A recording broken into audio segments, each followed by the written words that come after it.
So as of today, July 29th, Evan Mathis is still without a home. And honestly, it may surprise some people, but it shouldn't really be that much of a shock because of the timing of his release with the Philadelphia Eagles. He was, let go long after the start of free agency, following the NFL draft. So many teams had, already locked up their rosters for the upcoming season. And it doesn't help that Mathis will be 34 in November, despite being an elite guard the past few seasons.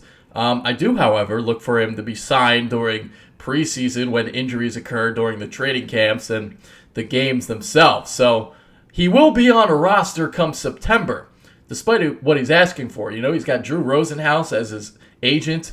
He wants a lot of money, so he wants to get paid up near that, $8 million range a year. Now, he's not going to get that, obviously, this far in the process of, getting, training camps right around the corner. So that's not going to happen. But he will be on a team and probably for a one-year deal, I would think. So that's that. That's Evan Mathis. That's your Mathis update from the Bitter Bird. So what do I look for in a guard? Well, you got to be strong, quick, tough, and know how to use your hands. Strength, pushing your defender off the ball in the running game and absorbing contact and holding ground in pass protection. Quickness, having the agility and the fluidity to get through the hole, change direction, angle block, and in short set pass protection. It's also important to be quick when pulling, trapping, and getting to the second level to take on linebackers. Toughness, playing with that mean streak and physicality. These are the guys that stick up for your quarterback when a defender takes a cheap shot. Hands. Hand use is vital in the trenches, trying to escape those enormous defensive tackles and prevent them from freeing up linebackers. And you got to have the ability to punch recoil and shock defenders. Marshal Yanda is the top guard in the business right now. It's not really that close. Ozzie Newsome, a brilliant, brilliant man in Baltimore, found a diamond in the rough in the third round of the 2007 NFL Draft. Yanda is a devastating mauler in the run game. Simply the best in the business at that guard spot, in run blocking. Very, very versatile. Versatile enough to play a man blocking scheme or the zone one he was in last season. Very quick off the snap. Uses great strength to lock up and dump defenders. He pulls and traps with very little effort. The Ravens offense goes through him in the run game, and Yanda was a main reason why Justin Forsett had his career season a year ago. As a pass protector, Yanda allowed just 2 sacks, 5 hits, and 13 hurries. His technique is exceptional. His footwork, timing, and punch are all outstanding. He is a bit small by today's guard standards, 6'3", 305, but his strength definitely makes up for it. So, number one guy in the business right now, and really isn't that close. Zack Martin is number 2. The decision to pass on Johnny Football has been long forgotten in Big D. Martin started 52 games at tackle during his career at Notre Dame, but the Cowboys plugged him in at right guard as a rookie last season, and to say that he flourished is an understatement. Didn't allow a sack all season, and he was so damn good that he played on an island a lot of the time with center Travis Frederick helping out Ronald Leary at left guard. His experience as a tackle for the Irish really came in handy. He moves well, has long arms, great technique with his hands. He plays with a mean streak in the run game, and while he did get a lot of credit for DeMarco Murray leading the league in rushing, I do think there is room for improvement with his ability as a drive blocker. Nevertheless, there's a lot of first-team All-Pros and Pro Bowls in Martin's future. The free agent Mathis is number 3. According to Pro Football Focus, Mathis was their top-ranked guard in 2012 and 2013 before falling to number 2 last season behind Yanda. But I didn't think his pass blocking was good enough to warrant that number 2 ranking in 2014. He spent the first 7 games during last year's campaign on the Pine with an MCL sprain, but he did play well when he did return to the lineup. His run blocking is exceptional and is at his best in space. He's agile enough to get to the second level and strong enough to lock up defenders. Josh Sitton checks in at number 4, and he's the best pass-protecting guard in the game, not allowing a sack since, hear this, Week 16 of the 2012 season. That is absolutely, like, extraordinary. It really is. He plays with great balance, very fluid when he changes direction. He knows how to use his length and demonstrates very, very good patience. His run blocking could use some work, however. It's why he's, number 4, not in the top 3.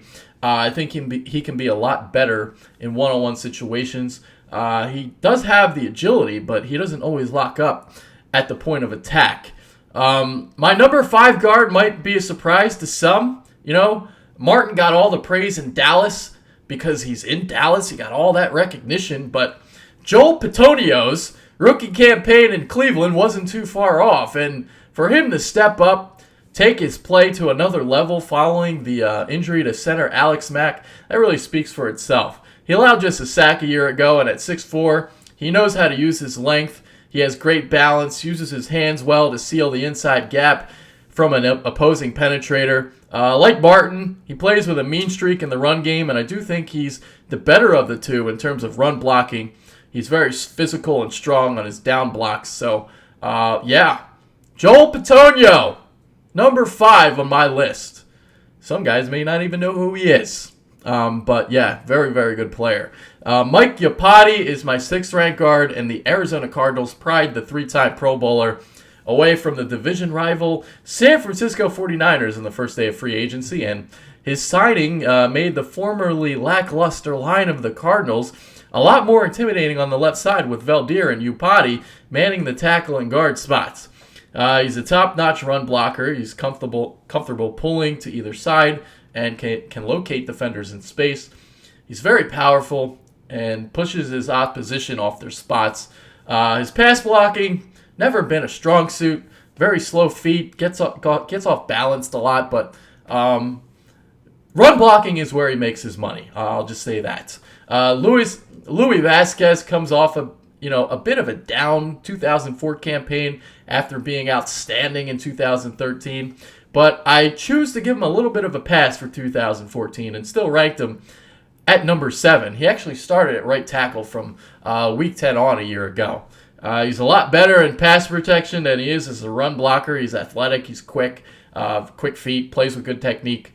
As a run blocker, he struggles in space, but he's very tough. He just needs to be a little bit more consistent in that aspect. Orlando Franklin checks in at number 8, and he's made a seamless transition from playing tackle a few years ago to guard.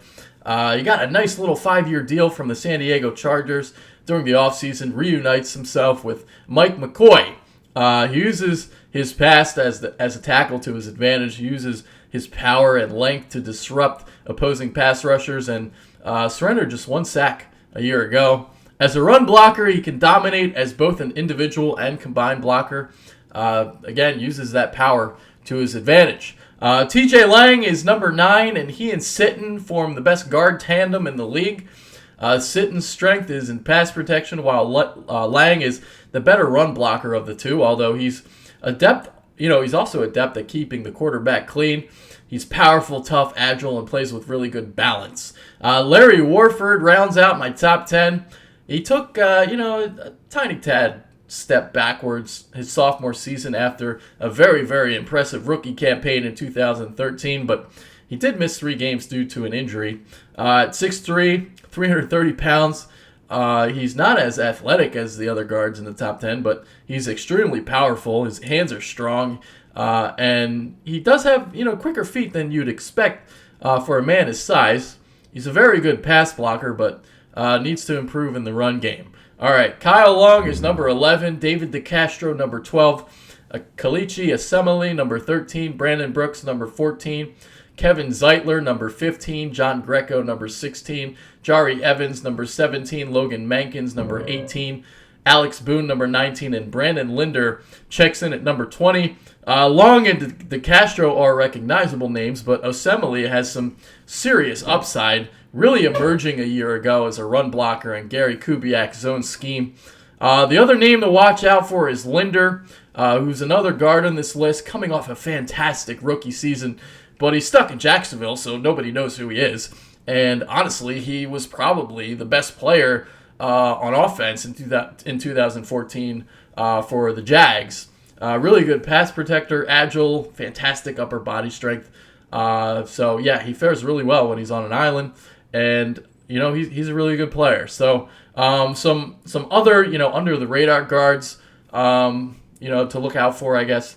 There's Brandon Fusco at number 21, Andrew Norwell at 26, and Trey Turner at number 39. So that's it for the guards. Like the tackles, very underappreciated, undervalued. Not as much so as the tackles, but the guards they don't get a lot of love, and the guard is a position where unlike a lot of other ones, a guard is out of all undrafted free agents, the guard is one where you kind of turn to because they're the guys that you can develop. But a lot of these guys on this list, that most of them are like top 3 rounds. But yeah, I mean that definitely a position you can you can develop, and that's kind of what the guard is in today's NFL. So yeah, that's it for this video. Debate me. If you think Joel Bitonio's too high on the list, maybe you think he's better than Zack Martin, and if you do, tell me. So debate me. What's your top 5? What's your top 10? If you have gripes with anything, let me know. So I love a good debate, and let's talk in the comment section below. So yeah, again, that's it for this video. Make sure you follow us on Twitter at @TheBitterBirds, and I'm out of here. So later, guys, and I'll see you guys. I don't know, maybe I'll do a center video today. I don't know, but I got the tackles and the guards done today. So later.